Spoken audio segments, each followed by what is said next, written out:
Historically, sad as it is to say, it takes a great tragedy to unite a nation against a common enemy. Look at the Greeks when Helen of Troy was taken by the Trojans. And in this case, the bombing of Pearl Harbor. The Japanese sought to slow down the United States fleet so they could make moves in other areas of the Pacific and all along Asia. When Japan had attacked Pearl Harbor, there's one thing they didn't realize or think about, and that is the will of Americans. The men and women that love our nation so much, they don't even need to be asked, they always answer the call. And then there's Valor, going above and beyond the call of duty. Men like Chesty Puller, who's in charge of the 1-7, or Gunny Sergeant Joan Basilone, who fought in some of the most brutal battles in the Pacific theater.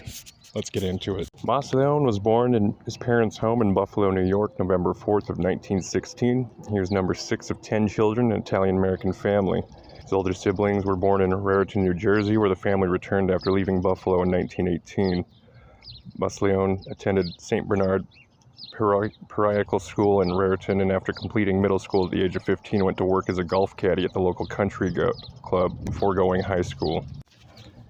Basilone enlisted in the United States Army in July of 1934 at the age of 17. His first posting was with the 16th Infantry Regiment at Fort Jay in New York, before being discharged for a day, re-enlisting, and being assigned to the 31st Infantry Regiment. He completed the final 2 years of his enlistment, serving in the Philippines, where he was a champion boxer, earning the ring nickname Manila John. He was discharged from the Army in 1937 at the rank of private. After Basilone returned to the United States, he worked as a truck driver in Reisterstown, Maryland. But after a few years, he had the desire to return to the Philippines, where he'd enjoyed life as being a soldier and believed that he could get there faster by serving his country in the United States Marine Corps rather than the Army. He enlisted in the Marine Corps July 11th of 1940 in Baltimore, Maryland, and attended boot camp at the Marine Corps Recruit Depot in good old Parris Island, followed by his training at Quantico and New River. His first posting was Guantanamo Bay, Cuba, in September 1940. January of 1941, Basilone was assigned to D Company, 1st Battalion, 7th Marine Regiment, 1st Marine Division, promoted to corporal in May. In January of 1942, he was promoted to sergeant and arrived in the Pacific in May as part of the Marine Detachment sent to defend Samoa. September 18th, the 7th Marine Regiment landed on the island of Guadalcanal. And on September 24th, after amphibious assault, the 1st Battalion, led by Chesty Puller, was under attack at Henderson Airfield. The 1st Battalion was under attack by a Japanese regiment of approximately 3,000 soldiers. Basilone commanded 2 sections of machine gunners from Company D and had fought for 2 days straight when it was only him and 2 other machine gunners left.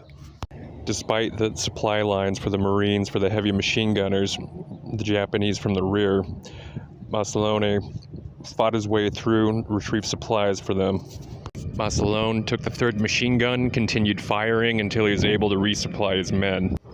On the final day, they were completely out of ammunition for the machine gun. Basilone had only his pistol and a machete and held off the Japanese forces, and they were completely annihilated. And it was for these acts of valor he was awarded the Medal of Honor.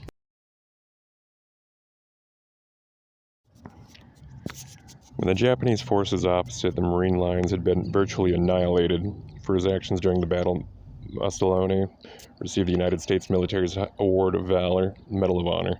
Afterwards, Private First Class Nash W. Phillips, Fayette, North Carolina, recalled the Battle of the Guadalcanal. Basilone had a machine gun on the go for 3 days and nights without sleep, rest, or food.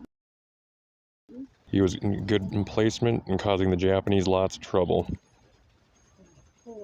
Not only firing his machine gun, but also using his pistol. Basilone was formally awarded the Medal of Honor during a ceremony May 21st of 1943. On June 1st, he was promoted to platoon sergeant.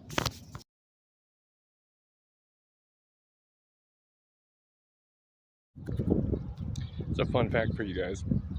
Did you guys know that Captain America, or Steve Rogers, was based off of Gunny Sergeant Joe Basilone? After receiving his Medal of Honor from the Battle of the Guadalcanal, Joe Basilone was actually paraded around the United States to raise money for war efforts. And like Captain America, Basilone just wanted to be with his men out fighting and actually feeling like he's accomplishing something. However, the military had other plans and told him straight up that you're needed more here at the home front. So naturally, they offered him a commission, which he refused. And they offered him a training position, which he refused. So then finally, when his time was up, they told him, okay, you can go back and fight with the men. He did so, re-enlisted the next day, and was back out there in the Pacific with the Marines. Gunnery Sergeant Basilone, the true Captain America.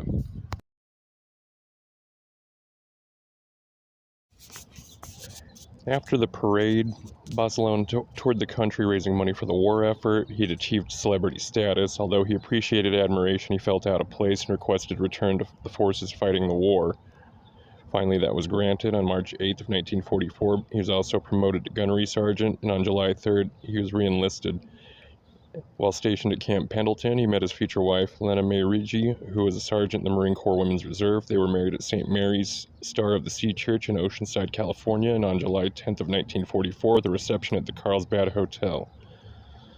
After his request to return to the fleet was approved, Basilone was assigned to Company C of 1st Battalion, 27th Marine Regiment, 5th Marine Division.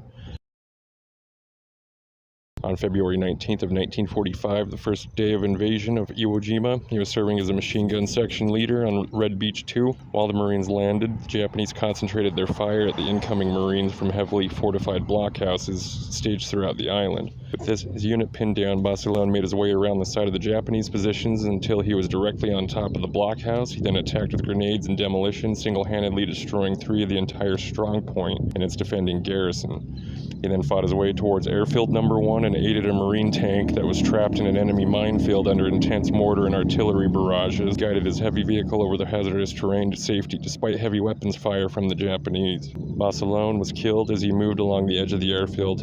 Original reports indicated he was hit by a Japanese mortar, shrapnel, and although author Hugh Ambrose, following his research for the book miniseries The Pacific, suggested that a burst of small arms fire hit him in the groin, neck, and left arm. Basilone's actions helped the Marines penetrate the Japanese defense and get off the landing beach during the critical early stages of the invasion. Gunnery Sergeant Basilone went above and beyond the call of duty. His selfless actions and acts of valor that day came at a heavy price. It ended up costing his life. However, the Marines were able to move off the beach into a place of cover. Guiding those tanks through that minefield was the only place at that time that Basilone wanted to be. He wanted to be in the fight, he wanted to be with the boys, and he wanted to be with the Marines. His final resting place is Arlington National Cemetery, Arlington, Virginia. And he had received the Navy Cross posthumously for his valorous actions at Iwo Jima that day. Lena Basilone loved her husband so much she had never remarried. At 86 years old, in the year 1999, when she died, she was buried with her wedding band still on.